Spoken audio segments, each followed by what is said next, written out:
নমস্কার বন্ধুরা, আমি মুনমুন আপনাদের সকলকে স্বাগত জানাই টেস্টি অ্যান্ড ডেলিকেটে। কাতলা মাছের একটা অসাধারণ সুন্দর রেসিপি আজ আপনাদের সাথে শেয়ার করব। রেসিপিটির নাম মাহি সুন্দরী। রান্নার জন্য প্রথমেই আমি নিয়ে নিয়েছি 5 পিস কাতলা মাছ।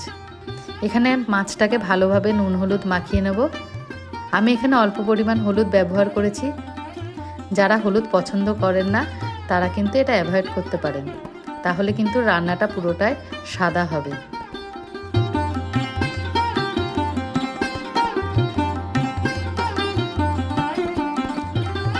রান্নাটা আমি সাদা তেলে করব, তাই কড়াই গরম করে বেশ কিছুটা সাদা তেল প্রথমে গরম করে নেব। তেল গরম হলে একে একে মাছটা এপিট ওপিট করে হালকা ভেজে নেব।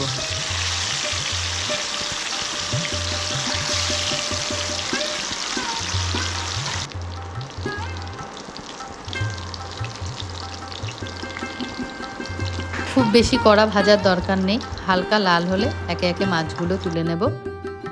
এরপর ওই মাছ ভাজা তেলেই ফোড়ন হিসাবে দিয়ে দিচ্ছি তেজপাতা, জিরে ও গোটা গরম মশলা। ফোড়ন থেকে বেশ সুগন্ধ বেরোলে দুটো মাঝারি সাইজের পেস্ট করে রাখা পেঁয়াজ এখানে দিয়ে দেব। পেঁয়াজ বাটাটা 3 থেকে 4 মিনিট হালকাভাবে ভেজে নিতে হবে।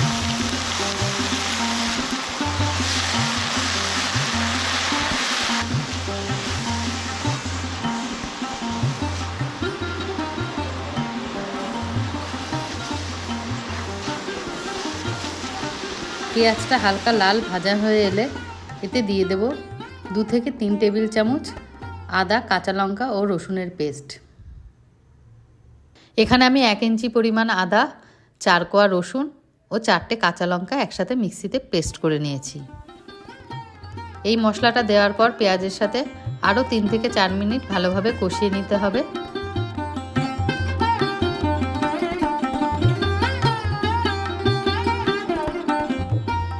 এই মশলাটা ভালোভাবে কষিয়ে নিয়ে যখন রসুনের কাঁচা গন্ধ চলে যাবে তখন এতে অ্যাড করে দেবো একে একে ধনের গুঁড়ো ও জিরের গুঁড়ো।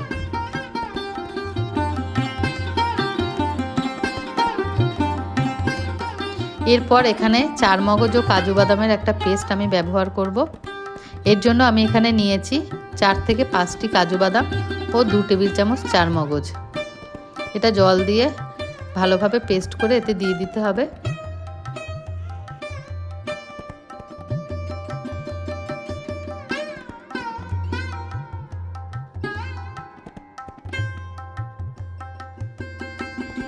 কাজু 4 মগজের পেস্টটা একটু নাড়াচাড়া করে এর কাঁচা ভাবটা চলে গেলে এতে দিয়ে দেব 150 গ্রাম পরিমাণ ফ্যাটানো টক দই। দইটা আমি 1 চামচ ময়দা দিয়ে ভালোভাবে ফেটিয়ে নিয়েছি। এর ফলে যখন রান্নায় ব্যবহার করব টক দইটা তখন কিন্তু একেবারেই ফেটে যাবে না।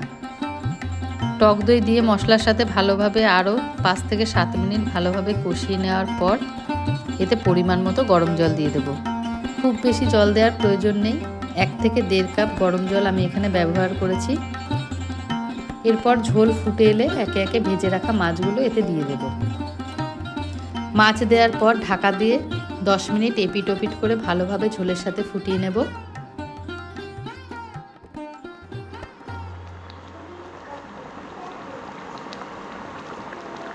দেখুন ঝোলটা বেশ অনেকটাই টেনে এসছে, গা মাখা হয়ে এসছে, মাছও মোটামুটি সেদ্ধ হয়ে গেছে, গ্রেভি একবারে ঘন হয়ে এসেছে।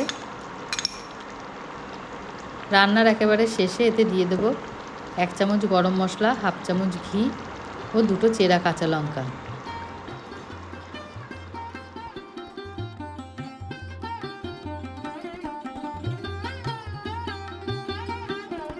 এটা আপনারা জিরা রাইস, পোলাও, ফ্রাইড রাইস সবের সাথেই খেতে পারেন, এমনকি সাদা ভাতের সাথেও ভীষণ ভালো লাগে। অবশ্যই আপনারা রান্নাটি বাড়িতে ট্রাই করবেন এবং আমাকে কমেন্টে জানাবেন কেমন লাগলো আপনাদের। আশা করি সকলের ভীষণ পছন্দ হবে। আমার চ্যানেলটিকে অবশ্যই সাবস্ক্রাইব করে আমার পাশে থাকবেন, সঙ্গে কমেন্ট করতে ভুলবেন না, লাইক ও শেয়ার করতেও ভুলবেন না। রান্নাটি শেষ পর্যন্ত দেখার জন্য অসংখ্য ধন্যবাদ।